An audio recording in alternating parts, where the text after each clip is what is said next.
been to someone's 50th wedding anniversary or seen an older married couple walking hand in hand? If you're like me, you probably wondered to yourself, how the hell have they stayed together for that long? My name's Todd Miller. I'm a 23-year-old college student with parents who have been married for 31 years.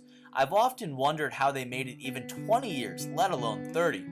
Well, as I look at my family tree, not everyone has been so lucky. My uncle has been divorced and since been remarried. My grandmother was divorced and then remarried. The man she married the second time around was also divorced. On my father's side, you guessed it, his parents were divorced as well. And my girlfriend's parents? Yeah, them too. I'm more curious as to why all those marriages failed, yet my parents are still together. We live in an instant gratification generation. And I think relationally,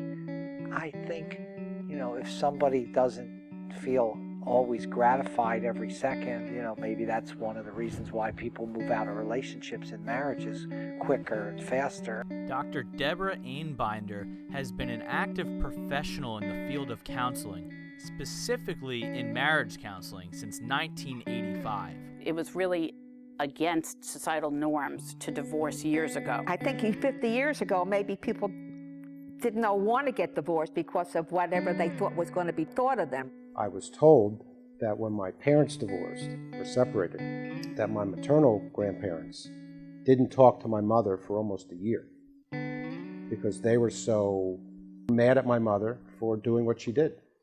I don't even know if my grandparents ever really loved each other. Many parents were afraid of divorce because of the way society, and even worse, their families would treat them. With that said, the divorce bug did occasionally bite, and those who were bitten were often left as the outcasts of society. I just remember feeling a little bit different and a little bit embarrassed about that. That there was nobody else who didn't have two parents and have kind of their whole family intact. Well, it's a heartache for the children. I think I was the only kid in my class, maybe in my school that I was aware of, that had parents that had separated or divorced.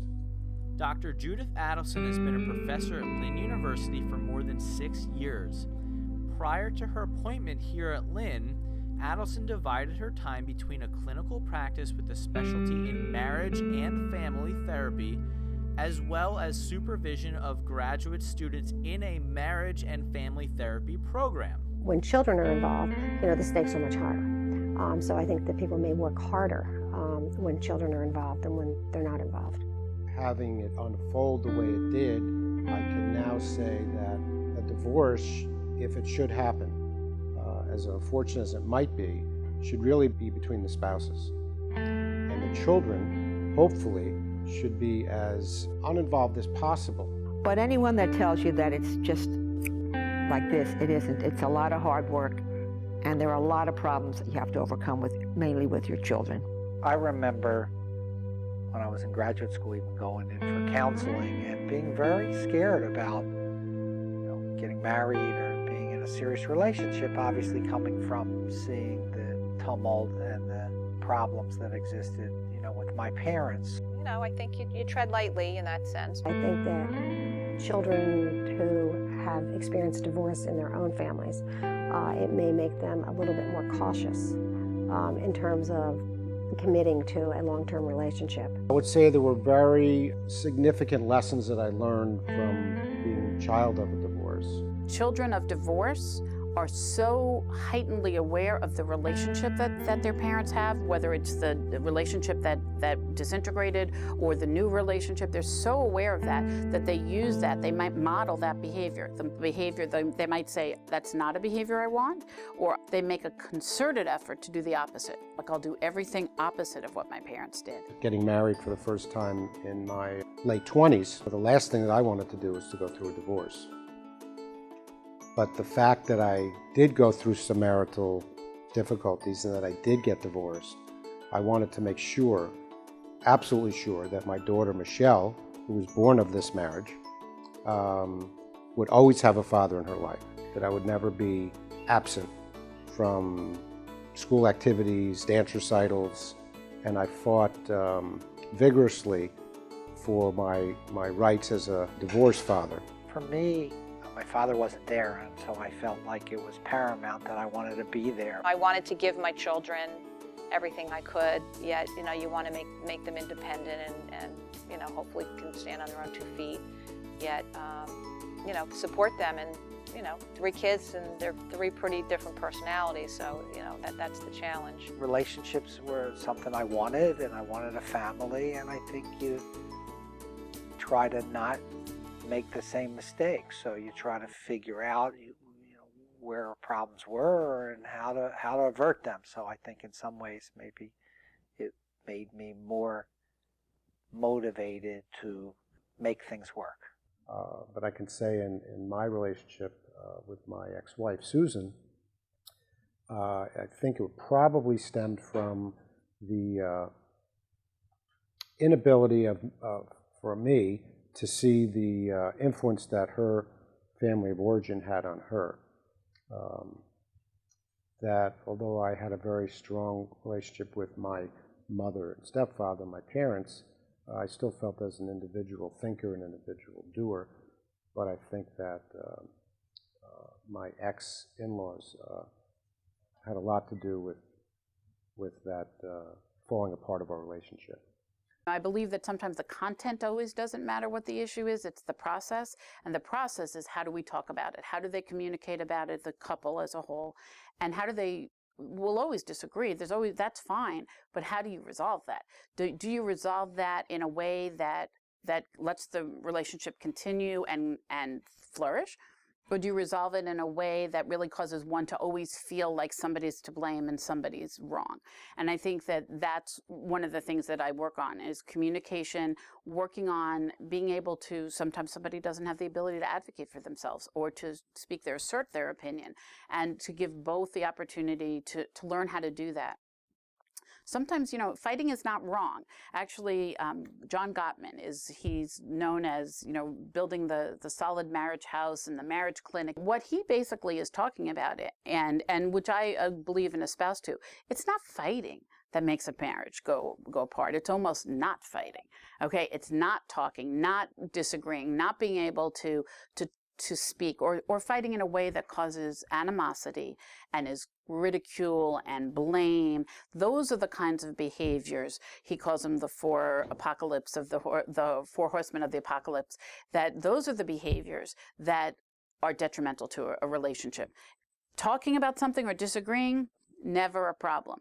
You know what? You learn what's more important the older you get about, it's not always about being right or having your point of view. It's about having that. I'm always right. And of course, that's right.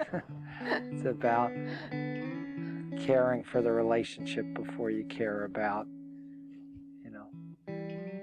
winning or certain points of view. There's good times and bad times, and you just, you try to dig in and know that to try to work it out. Some of it, I think, is how you handle things in life. It's your own personal attitude towards challenges. I faced the death of my oldest son, which was devastating, but it didn't let it bring me down that I destroyed anyone else's life. And I also had cancer when I was in my 40s. I had a double mastectomy, which could throw anybody for a loop, and truthfully, it threw me for a loop, but I didn't let it push me down. And I really feel with Sandy by my side and with my strength, I never was one to complain. I didn't forget about it. It's always in your heart and in your mind. But I tried to go forward with my life and not let it interfere with how I live my everyday life. Have we had financial struggles? Yes, we've had financial struggles. Have there been issues, with our kids? When Drew was little, he had a health issue. I mean, I think, sometimes a crisis brings you much closer together. Sometimes a crisis, tears you apart. I would say what's most effective is when both partners really are motivated towards repairing whatever damage there is in the relationship, or in addressing the issues with one another, and are really committed to the relationship. The fallout from a divorce doesn't always have to continue on from generation to generation. I believe we have free will, and I don't believe that I'm not a deterministic kind of psychologist. It depends on the kind of situation they grew up in, because when we think of divorce, I think we automatically think of high conflict and hostility. And there are people who get divorced where they remain compatible and they're friends, and there's not the same kind of conflict and hostility. When I started filming, I was curious as to why some marriages in my family failed, and yet my parents' marriage is still going strong. What I learned was that the most important guiding principles for a healthy and long-lasting relationship are communicating your issues and working through them together. An adolescent can go through the issues of their parents' divorce and still have the wherewithal to create their own healthy relationships.